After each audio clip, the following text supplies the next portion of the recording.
nós trouxemos aqui, o professor mandou pra gente, algumas fotos, né, do processo, alguns momentos criativos que a gente queria compartilhar. Enquanto a gente vai mostrando, você vai contando pra gente Tá bom. um pouquinho do que tá acontecendo, porque acho que agora é isso, né? A gente aterrissa e vamos mostrar isso tudo que a gente falou acontecendo. Eu fiquei muito Que é contente isso que vocês pediram, porque foi... Eu tô fazendo doutorado em literatura e crítica literária e tem uma disciplina só de processos criativos. E a professora falou, quem aqui escreve e tal, por favor, guarda que no futuro quem for preciso... E eu já tinha jogado fora alguns, assim, mas eu tento guardar. Então, aí quando vocês me pediram, eu fui recolhendo. Por exemplo, eu tenho um romance chamado Os Objetos na Penumbra. Esse romance nasceu desta página central. Não tinha nada, era uma página vazia. Eu comecei a recortar... o que é isso aqui? Então, eu peguei recortes de um cartazinho, acho que de um filme, de um folderzinho de um filme... E recortei trechos e colei, assim, ó. Sensacional. E eu comecei a perceber que todos eles tinham alguma espécie de brilho, assim, sabe? Então eu coloquei lá, História dos Objetos da Penumbra, e para cada objeto eu escrevi uma historinha. Então a semente do, sei lá, um parágrafo meio que, sei lá, nonsense, não lembro, e virou um romance depois disso aí. Quer dizer, era um nada, não era planejado, e depois, hoje existe o romance, foi publicado e tal. Então você vê, do nada acontece... E os outros cadernos, só um tá aberto, mas provavelmente a loja, eu gosto desses cadernos assim, ó. Isso é a expressão da criação, desespero. E esses de baixo são cadernos também ou são... São cadernos também, são cadernos, podia ter aberto e tal. Eu gosto de ter um pouco essa variedade de figuras, assim, de imagens, né? Se a gente tava no noir, quer dizer, as imagens também já vêm com esse tom, com essa inspiração, olhando. Mais pop, isso. Então, às vezes eu vou fazendo... Esse especificamente do meio era muito de exercícios. Esse caderno eu faço questão de uma oficina do Lourenço Mutarelli, um autor, quadrinista, escritor e tal, ator, que ele incentivava muito o caderno como espaço de experimentação, né? Então, eu peguei essa rotina. Então, esse era um caderno de qualquer nota, assim. E virou um romance. Virou um romance. Tem um monte de coisa que eu aproveitei dali. Aí aqui a gente tem um chart que aparentemente, né, um design narrativo aqui que está no início de uma construção. Total. Qual é esse projeto? Então, a gente tinha falado, por exemplo, a gente vai ver bastante essa curva, né, que é uma curva muito de personagem, né? É uma curva de personagem muito tradicional de contar histórias e tal. E não que a gente vá forçar a história na curva, mas muitas vezes ela tem vocação para essa curva, né? Então eu vou fazendo a curva e eu vou colocando os bits, né, que são essas pílulas. E eu tenho a vantagem que ninguém nunca rouba minhas ideias, porque não dá pra entender. Nossa, é exatamente isso eu agora. sei que você tá ali na Fábula 2, mas eu não sei o que tá escrito. A pior... É baile funk que tá escrito ali? É baile funk. Aí, ó. A pior situação é quando eu mesmo não consigo entender.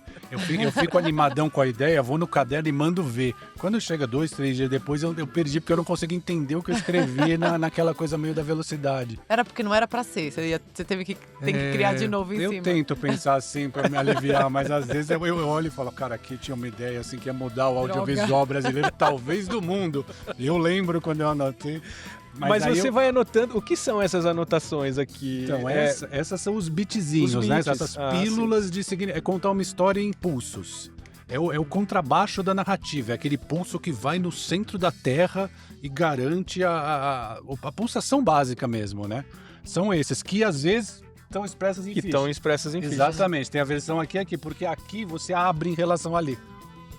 Isso é a semente. Aqui, de repente, no verso, dá uma desdobrada, mistura com o personagem, exato, onde as tramas se encontram. Você cultiva, vê e começa a abrir as ideias aqui, entende? Nossa, isso tá muito legal. Pode passar pro próximo, porque a gente vai vendo essa construção. Olha assim, começou assim, já tá assim. Já tem um montão. Aí aqui, por exemplo, você já inseriu outras tramas. Aqui eu já tô falando de alguns personagens que estão entrando.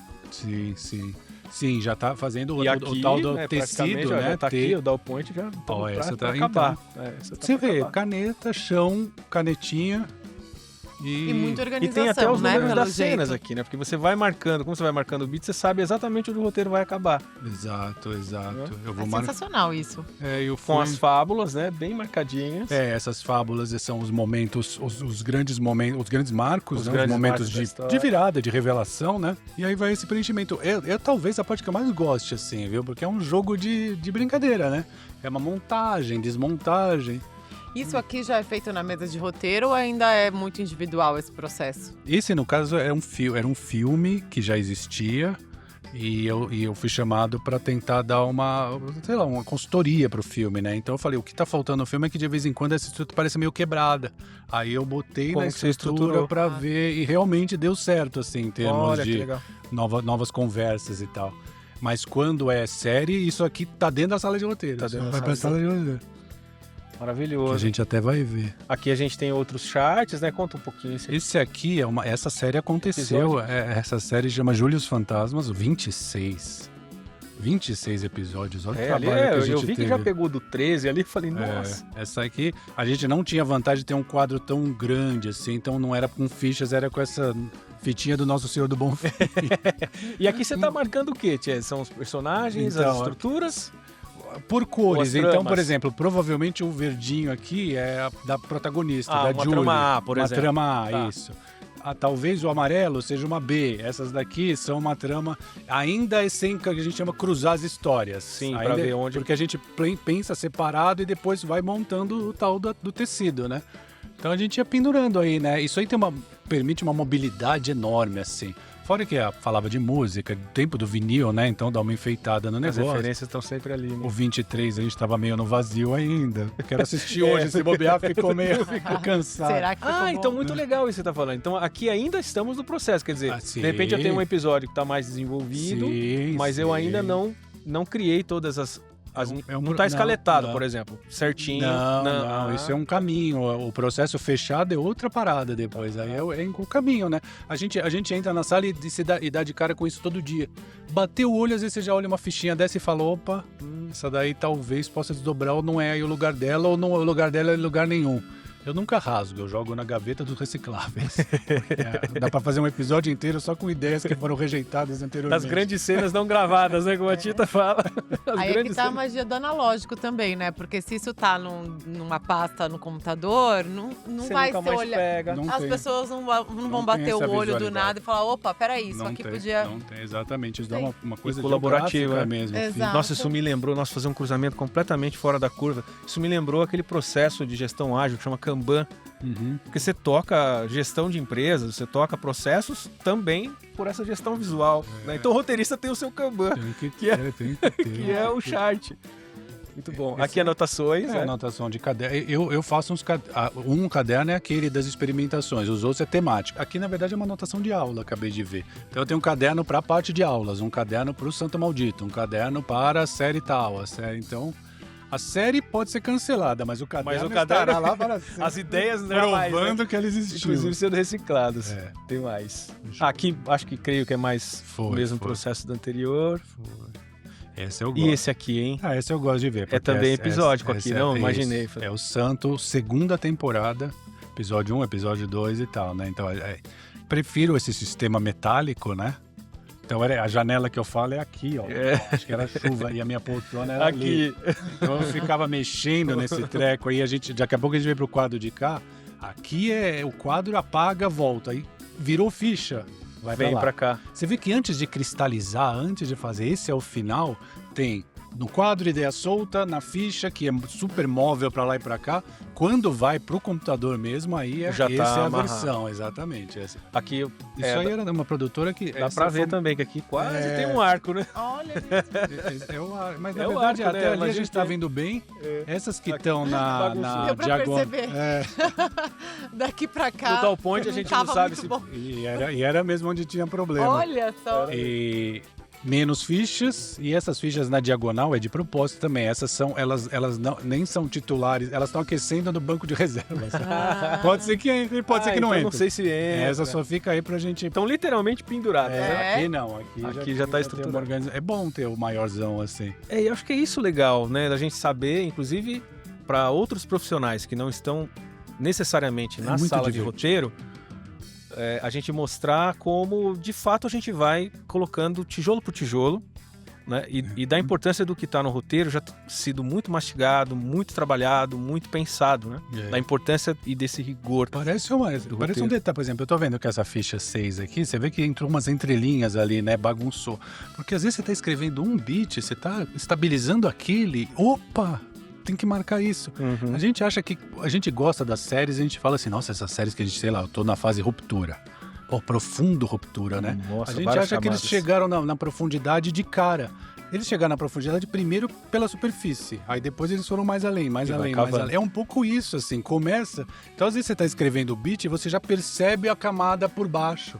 Você anota ali, depois melhora essa anotação, mas o fato realmente de estabilizar, de fazer é que permite.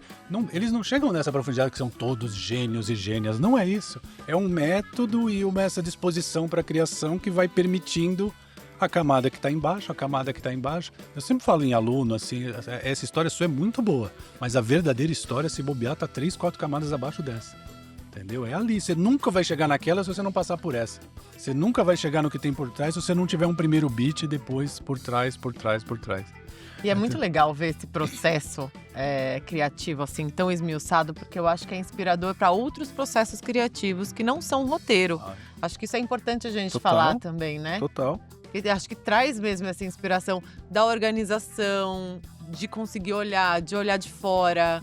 Isso que você falou agora também, às vezes não tá naquela primeira camada, porque todo mundo acha que a sua ideia é genial, mas dá pra ser muito mais genial do que isso, sabe? Como organizar isso, como chegar nesse ponto, isso é sensacional.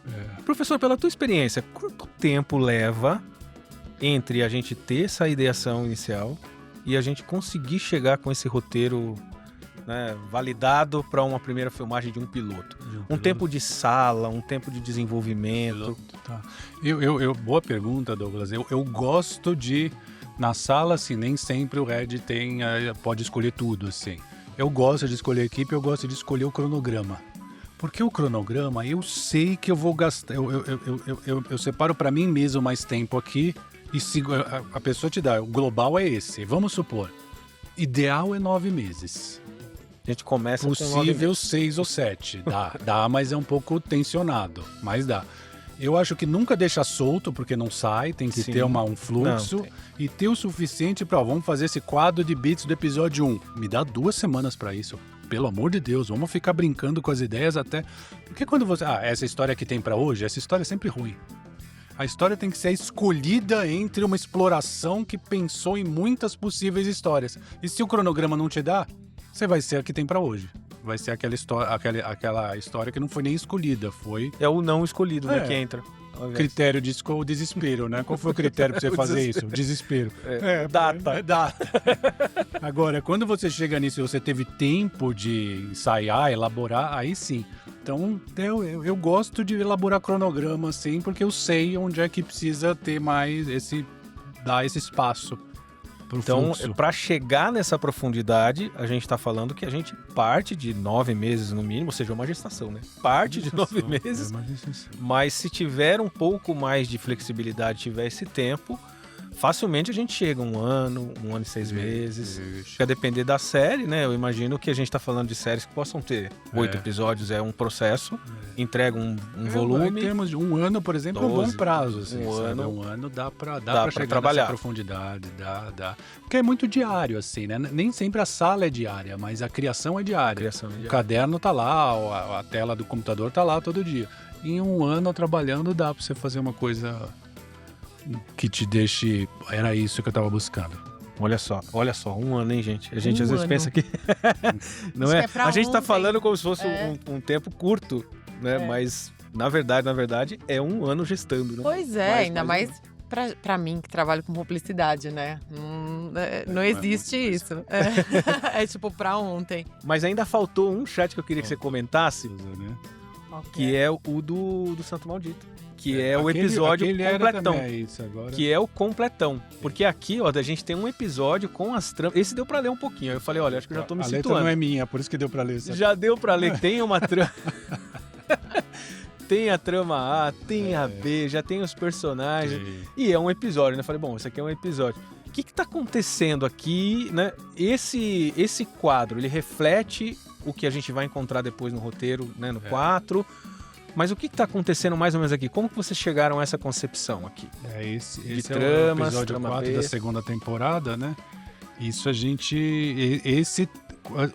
percebe pela qualidade da escrita, assim, que já tem uma elaboração maior, assim, né? Então esse a gente tem a história principal aqui, que ocupou 11 bits. Trama B, trama C, o nosso protagonista foi ali. Joyce Elza, não lembro se entrou essa trama tal. Não lembro, viu, pra falar a verdade. E já tem ali o cruzamento dos bits. O cruzamento dos bits é meio batalha naval, sabe? Não sei se tem esse jogo ainda. A1, D1, A2. Acertou um cruzador, né? Que você vai pegando o A1, B1 e você vai tramando de acordo, né? Com o timing da história, né? Com o próprio sentido da história. Esse aí já é uma elaboração boa, então a gente bate o olho nesse e fala, essa é a sensação de que, ufa, deu certo. Deu certo. Virou um bom episódio isso aí. Muito bom. E o Santo Maldito, ele é serializado com o procedural? Ele realiza... Ele é serializado com o procedural. E a trama procedural tá onde aqui? A trama procedural? Com ele aqui, provavelmente a C? Pelo tamanho das cenas? Talvez a C, não lembro, mas talvez a C. Vai até o 8 aqui. O que é o procedural? Traduz para... Pessoal leiga aqui. Diga lá, Douglas. O procedural é uma história com começo, meio e fim dentro do episódio. Então ele soluciona dentro do episódio. Sim. Então a gente vai pegar muitas séries híbridas, né? Em que a gente tem o personagem atravessando vários episódios com o seu dilema principal. E dentro do episódio a gente vai solucionando pequenos percalços ali no Essa história B é bem poderosa, assim. Eu lendo agora, eu lembrei dela. É uma história bem poderosa, assim. Porque o Santo Maldito é uma história de religiosidade, ele é sacro e profano ao mesmo tempo, então é a mistura do sagrado com o profano. É genial. Tá muito nessa história B, assim. E depois que eu tenho esse quadro, aí cada roteirista vai pro seu? Como é que você geralmente divide a sala? Esse aí ainda vira, isso aí a gente pode chamar de beat sheet, né? O conjunto dos bits, né? A página dos bits. Depois ainda vira outline. Outline é cada um desses, você vai pegar... E abrir a cena, isso é sala ainda. É a sala toda junta pensando... Ainda vai com a sala. Vai com a sala, desenho de cena mesmo. Então vira um documento enorme, assim. Vira... E é quase um pré-roteiro. O roteiro já está bem antecipado, com outline cheio. Aí sim alguém vai e escreve o episódio. Do outline, daqui para episódio o salto é muito grande, é pedir para cair no abismo, assim. Mas do outline não, do outline fica tranquilaço, porque o outline já é descritivo, não é diálogo, nada, mas já resolve muita coisa, quase tudo que tem que resolver da cena. E o outline é coletivo ainda. Mas o roteirista do episódio já segue a partir desse momento, com o episódio? Ou ainda é todo mundo em grupo? Aí do outline aí é um roteirista só. Do outline pra frente, vai lá, faz o primeiro tratamento e não aparece aqui nas próximas semanas. Enquanto você não tiver o episódio pronto. Aí volta pra sala e aí tem uma leitura coletiva que vai alinhando, ajustando. Esse é o método, então é beat, outline, primeiro tratamento, sala, segundo tratamento. Maravilhoso. Sensacional. Agora, Chese, pra fechar, tava aqui olhando tua trajetória, né? Então, qualquer gato vira-lata, Super Pai, Amor ao Quadrado, Malhação, o Júlio Fantasma que a gente falou, o Santo Maldito. Tá, olhando toda essa trajetória e pensando... Quais são os aprendizados que normalmente você diz em sala de aula para os seus alunos? Que você olha a tua trajetória e fala, olha, isso e isso aqui vocês não podem esquecer. Só pra gente fechar, assim, de tudo que a gente falou hoje. O desafio é o seguinte, vamos considerar essa de criação coletiva, né? É importante, de fato é, eu falo, porque senão o aluno fala, eu vou criar para outra pessoa ou para o canal. É muito importante ter essa voz criativa, participar da criação, sabe, as coisas que me interessam, isso conta muito. Mas, por outro lado, já não é a criação. Eu venho das três, a de cinema é um pouco mais autoral, vamos dizer assim, mais solitária. A de livro, então... Eu achei solitário até demais, assim. Alguém reclama da minha cena, pelo amor de Deus, entendeu? Alguém acha o erro aqui. Então tem que saber ter essa criação em grupo, que é muito difícil. É muito difícil. É muito difícil esse equilíbrio do autoral, de uma coisa que, eu vou insistir um pouco mais nisso porque eu acho que vai dar certo, não, vamos por esse caminho.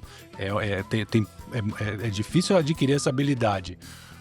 O ensinamento que eu aprendi é o seguinte, que eu passo para frente o que importa, sabe, Patrícia, sempre que você estiver numa situação, minhas ideias não estão sendo vistas, ou então aquela pessoa parece que é mais aceita do que eu, isso acontece, é normal, ou o canal vai derrubar tudo, ou não sei o que lá. O que importa são os personagens e a história. Se você pensar neles antes, tudo isso que a gente está passando, o público lá, nossa, essa série é mais ou menos, mas também o jeito que eles fizeram, eles tiveram muitas dificuldades. Ninguém vai pensar nisso, certo? O público quer ouvir a música e não como é que a conexão vai ser com o personagem. Então, às vezes, eu tô aferrado à minha ideia. Aí eu penso internamente. Eu tô aferrado. O que é melhor pro personagem e pra história? Às vezes, o caminho que eles estão pensando é melhor. Ou então eu tô aferrado. O meu é melhor, tenho certeza. Então nessa você banca, gente, vamos dar uma olhada aqui, porque não sei, às vezes contra o canal.